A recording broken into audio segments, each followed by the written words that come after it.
ಪಾದಯಾತ್ರೆಗೆ ಅರ್ಧದಲ್ಲೇ ಸರ್ಕಾರ break. JDS ಪಾದಯಾತ್ರೆ ತಡೆಯಲು ಮುಂದಾದ ಸರ್ಕಾರ ಕಣಮಿಡಿಕ ಬಳಿ ಪೊಲೀಸರಿಂದ ಪಾದಯಾತ್ರೆಗೆ ತಡೆ. ರಸ್ತೆಗೆ ಅಡ್ಡಲಾಗಿ ಬ್ಯಾರಿಕೇಡ್ ಹಾಕಿ ಪಾದಯಾತ್ರೆಗೆ ತಡೆ. ಬ್ಯಾರಿಕೇಡ್ ಮುರಿದು ಮುನ್ನುಗ್ಗಿದ ಕಾರ್ಯಕರ್ತರು. ಜೆಡಿಎಸ್ ಪಾದಯಾತ್ರೆ ತಡೆಯಲು ಮುಂದಾಗಿದೆ ಸರ್ಕಾರ. ಬ್ಯಾರಿಕೇಡ್ ಮುರಿದು ಮುನ್ನುಗ್ಗಿದ ಕಾರ್ಯಕರ್ತರನ್ನ ವಶಕ್ಕೆ ಪಡೆಯಲು ಮುಂದಾಗಿದ್ದಾರೆ ಪೊಲೀಸರು. ಬ್ಯಾರಿಕೇಡ್ ಮುರಿದು ಮುನ್ನುಗ್ಗಿದ್ದಾರೆ ಕಾರ್ಯಕರ್ತರನ್ನ ವಶಕ್ಕೆ ಪಡೆಯಲು ಮುಂದಾಗಿದ್ದಾರೆ ಪೊಲೀಸರು ಮತ್ತು ಕಾರ್ಯಕರ್ತರ ಮಧ್ಯೆ ಭಾರೀ ವಾಗ್ವಾದ ನಡೆದಿದೆ. ನೂಕಾಟ ತಲ್ಲಾಟಗಳಲ್ಲಿ ಕೆಳಗೆ ಬಿದ್ದಿದ್ದಾರೆ ನಿಖಿಲ್ ಕುಮಾರಸ್ವಾಮಿ ಅವರು. ಸ್ಥಳದಲ್ಲೇ ಕುಳಿತು ನಿಖಿಲ್ ಕುಮಾರಸ್ವಾಮಿ ಪ್ರತಿಭಟನೆಯನ್ನ ಮುನ್ನಡೆದಿದ್ದಾರೆ. ನೈಸ್ ರೋಡ್ ವರೆಗಾದ್ರೂ ಹೋಗಲು ಬಿಡಿ ಅಂತ ಹೇಳಿ ನಿಖಿಲ್ ಮನವಿ ಮಾಡಿಕೊಂಡಿದ್ದಾರೆ. ಸಾವಿರಾರು ಪೊಲೀಸ್ ಇದ್ರು ಮುನ್ನುಗ್ಗಿದ ಕಾರ್ಯಕರ್ತರು. ಬಿಡದಿ ಪಾದಯಾತ್ರೆಗೆ ಅರ್ಧದಲ್ಲೇ ಬ್ರೇಕ್.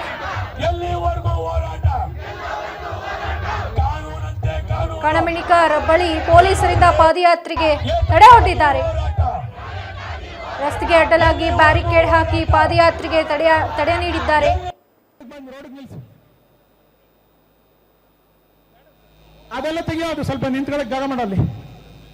ಕಾರ್ಯಕರ್ತರನ್ನ ವಶಕ್ಕೆ ಪಡೆಯಲು ಮುಂದಾಗಿದ್ದಾರೆ ಪೊಲೀಸರು ಮತ್ತು ಕಾರ್ಯಕರ್ತರ ನಡುವೆ ಭಾರೀ ವಾಗ್ವಾದ ನಡೆದಿದೆ.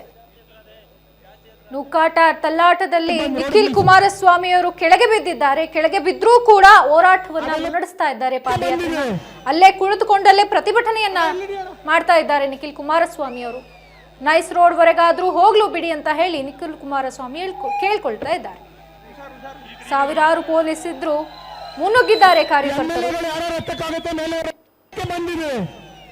ಇಂದು ಬೆಳಗ್ಗೆ ಏನು ಎಚ್ ಡಿ ದೇವೇಗೌಡ ಅವರು 2ನೇ ದಿನದ ಪಾದಯಾತ್ರೆಗೆ ಪ್ರಾರಂಭ ಮಾಡಿದ್ರು, ಚಾಲನೆಯನ್ನ ನೀಡಿದ್ರು.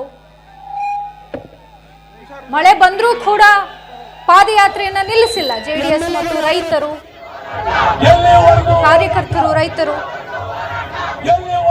ಬ್ಯಾರಿಕೇಡ್ ಮುರಿದು ಮುನ್ನುಗ್ಗಿದ್ದಾರೆ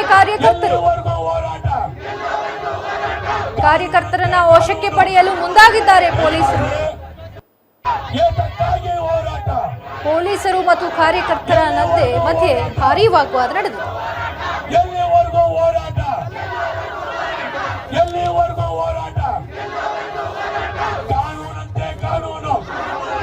ಇನ್ನು ಮೊದಲ ದಿನ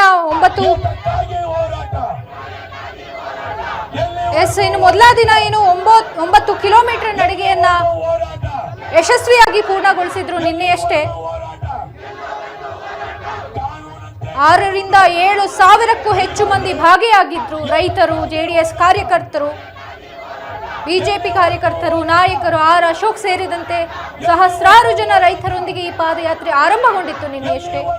ಇಂದು ಕೂಡ ಎಚ್ ಡಿ ದೇವೇಗೌಡ ಅವರ ನೇತೃತ್ವದಲ್ಲಿ 2ನೇ ದಿನದ ಪಾದಯಾತ್ರೆ ಆರಂಭಗೊಂಡಿತ್ತು.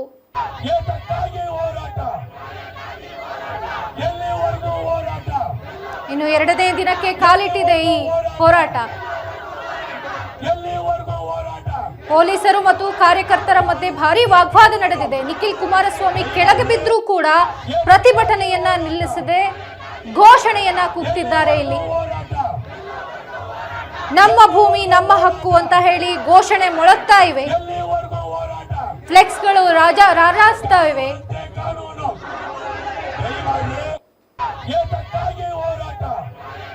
ಇನ್ನು ನಿನ್ನೆಯಷ್ಟೇ ಸಿಎಂ ಡಿ.ಕೆ. ಶಿವಕುಮಾರ್ ಅವರು ಕೂಡ ಒಂದು ಸಾಮಾಜಿಕ ಜಾಲತಾಣಗಳಲ್ಲಿ ಒಂದು ವಿಡಿಯೋವನ್ನು ಹರಿದು ಬಿಟ್ಟಿದ್ರು ಕೂಡ.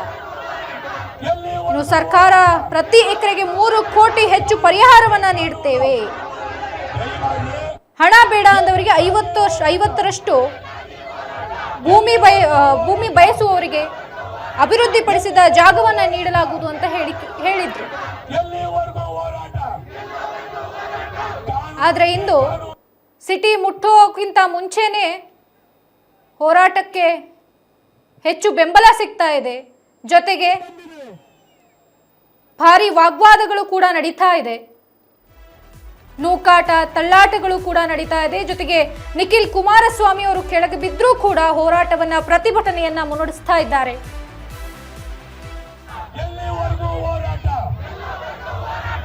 ಮಳೆ ಬಂದರೂ ಕೂಡ ಒಂದೆಡೆನೂ ನಿಂತಿಲ್ಲ,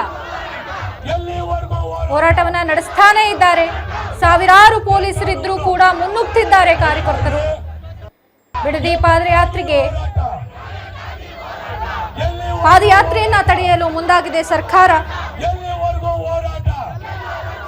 ಮಾರ್ಗದುದ್ದಕ್ಕೂ ನಮ್ಮ ಭೂಮಿ ನಮ್ಮ ಹಕ್ಕು ಅಂತ ಘೋಷಣೆಗಳು ಮೊಳಗ್ತಾ ಇವೆ, ಫ್ಲೆಕ್ಸ್ಗಳು ರಾರಾಯಿಸ್ತಾ ಇವೆ. ಬ್ಯಾರಿಕೇಡ್ ಅನ್ನ ಮುರಿದು ಮುನ್ನುಗ್ತಿದ್ದಾರೆ ಕಾರ್ಯಕರ್ತರು. ಹಾಗಾದ್ರೆ ಸರ್ಕಾರ ಈ ಪಾದಯಾತ್ರೆಯನ್ನ ಮುಂದುವರಿಲಿಕ್ಕೆ ಬಿಡ್ತಾ ಇಲ್ವಾ? ಹಾಗಾದ್ರೆ ಕಾರ್ಯಕರ್ತರನ್ನ ವಶಕ್ಕೆ ಪಡೆದುಕೊಳ್ಳಲು ಮುಂದಾಗಿದೆ.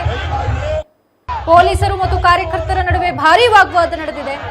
ನೂಕಾಟ ತಳ್ಳಾಟಗಳ ನಡುವೆ ನಿಖಿಲ್ ಕುಮಾರಸ್ವಾಮಿ ಅವರು ಕೆಳಗೆ ಬಿದ್ದಿದ್ದಾರೆ. ಇವತ್ತು ಇನ್ನು ಸ್ಥಳದಲ್ಲೇ ಕುಳಿತು ನಿಖಿಲ್ ಕುಮಾರಸ್ವಾಮಿ ಅವರು ಪ್ರತಿಭಟನೆಯನ್ನ ನಡೆಸುತ್ತಿದ್ದಾರೆ. ಕಣಮಿಣಿಕಾ ಬಳಿ ಪೊಲೀಸರಿಂದ ಈ ಪಾದಯಾತ್ರೆಗೆ ತಡೆ ಹಿಡಿಯಲಾಗಿದೆ. ರಸ್ತೆಗೆ ಅಡ್ಡಲಾಗಿ ಬ್ಯಾರಿಕೇಡ್ ಹಾಕಿ ಪಾದಯಾತ್ರೆಯನ್ನ ತಡೆದಿದ್ದಾರೆ. ಇನ್ನು ಆ ಬ್ಯಾರಿಕೇಡ್ಗಳನ್ನ ಮುರಿದು ಮುನ್ನುಗ್ತಿದ್ದಾರೆ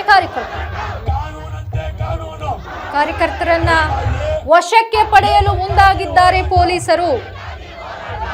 ಪೊಲೀಸರು ಮತ್ತು ಕಾರ್ಯಕರ್ತರ ಮಧ್ಯೆ ಭಾರೀ ವಾಗ್ವಾದ ನಡೆದಿದೆ. ಹಾಗಾದ್ರೆ ಜೆಡಿಎಸ್ ಪಾದಯಾತ್ರೆಯನ್ನ ತಡೆಯಲು ಮುಂದಾಗಿದೆಯಾ ಸರ್ಕಾರ? ಬಿಡದಿ ಪಾದಯಾತ್ರೆಗೆ ಅರ್ಧದಲ್ಲೇ ಬ್ರೇಕ್ ಬೀಳುತ್ತಾ? ಹಾಗಾದ್ರೆ ನಿನ್ನೆಯಿಂದಲೇ ಆರಂಭವಾಗಿದೆ ಇದು ಪಾದಯಾತ್ರೆ. 9 ಕಿಲೋಮೀಟರ್ ಯಶಸ್ವಿಗೊಳಿಸಿತ್ತು ನಿನ್ನೆ ಪಾದಯಾತ್ರೆ. 6 ರಿಂದ 7 ಸಾವಿರಕ್ಕೂ ಹೆಚ್ಚು ಮಂದಿ ರೈತರು, ನಾಯಕರು ಭಾಗವಹಿಸಿದ್ರು. ಇನ್ನು ಇಂದು HD ದೇವೇಗೌಡರ ನೇತೃತ್ವದಲ್ಲಿ ಈ ಪಾದಯಾತ್ರೆ ಪ್ರಾರಂಭಗೊಂಡಿತ್ತು. ಸಿಟಿ ಮುಟ್ಟೋ ಅಷ್ಟರಲ್ಲಿ ಜೆಡಿಎಸ್ ಪಾದಯಾತ್ರೆಗೆ ತಡೆಯಲು ಮುಂದಾಗಿದೆ ಸರ್ಕಾರ. ಕಣಮಿಣಿಕಾ ಬಳಿ ಪೊಲೀಸರಿಂದ ಪಾದಯಾತ್ರೆಯನ್ನ ತಡೆಯಲು ಮುಂದಾಗಿದ್ದಾರೆ. ರಸ್ತೆಗೆ ಅಡ್ಡಲಾಗಿ ಬ್ಯಾರಿಕೇಡ್ ಹಾಕಿ ಪಾದಯಾತ್ರೆಯನ್ನ ತಡೆಯಲು ಮುಂದಾಗಿದ್ದಾರೆ. ಇನ್ನು ಬ್ಯಾರಿಕೇಡ್ನ ಮುರಿದು ಮುನ್ನುಗ್ತಿದ್ದಾರೆ ಕಾರ್ಯಕರ್ತರು. ಈ ವಾಗ್ವಾದಗಳ ನಡುವೆ ನಿಖಿಲ್ ಕುಮಾರಸ್ವಾಮಿ ಅವರು ಕೆಳಗೆ ಬಿದ್ದಿದ್ದಾರೆ. ಕೆಳಗೆ ಬಿದ್ದರೂ ಕೂಡ ಪ್ರತಿಭಟನೆಯನ್ನ ನಿಲ್ಲಿಸಿಲ್ಲ ಅವರು. ಮಳೆ ಬಂದ್ರು, ಬಿದ್ರು, ಜಗಳಗಳಾದ್ರು, ನುಗ್ಗಾಟಗಳಾದ್ರು, ತಳ್ಳಾಟಗಳಾದ್ರು ಯಾವುದಕ್ಕೂ ಜಗ್ಗದೆ ನಿಖಿಲ್ ಕುಮಾರಸ್ವಾಮಿ ಅವರು ಪ್ರತಿಭಟನೆಯನ್ನ ಮುನ್ನಡೆಸ್ತಾ ಇದ್ದಾರೆ. ಆ ಬಿದ್ದ ಸ್ಥಳದಲ್ಲೇ ಕುಳಿತು ನಿಖಿಲ್ ಕುಮಾರಸ್ವಾಮಿ ಅವರು ಪ್ರತಿಭಟನೆಯನ್ನ ಮಾಡ್ತಿದ್ದಾರೆ. ನೈಸ್ ರೋಡ್ ವರೆಗೂ ಹೋಗಲು ಬಿಡಿ ಅಂತ ನಿಖಿಲ್ ಕುಮಾರಸ್ವಾಮಿ ಅವರು ಕೇಳ್ತಾ ಇದ್ದಾರೆ. ಸಾವಿರಾರು ಪೊಲೀಸರಿಂದ ಮುನ್ನುಗ್ಗಿದ್ದಾರೆ ಕಾರ್ಯಕರ್ತರು. ಜೆಡಿಎಸ್ ಪಾದಯಾತ್ರೆ ತಡೆಯಲು ಮುಂದಾಗಿದೆ ಸರ್ಕಾರ. ಕಣಮಿಣಿಕಾ ಬಳಿ ಪೊಲೀಸರಿಂದ ಪಾದಯಾತ್ರೆಗೆ ತಡೆ ಹಿಡಿಯಲಾಗಿದೆ. ರಸ್ತೆಗೆ ಅಡ್ಡಲಾಗಿ ಬ್ಯಾರಿಕೇಡ್ ಹಾಕಿ ಪಾದಯಾತ್ರೆಯನ್ನ ತಡೆದಿದ್ದಾರೆ ಪೊಲೀಸರು. ಬ್ಯಾರಿಕೇಡ್ ಮುರಿದು ಮುನ್ನುಗ್ಗಿದ್ದಾರೆ ಕಾರ್ಯಕರ್ತರು ಕೂಡ.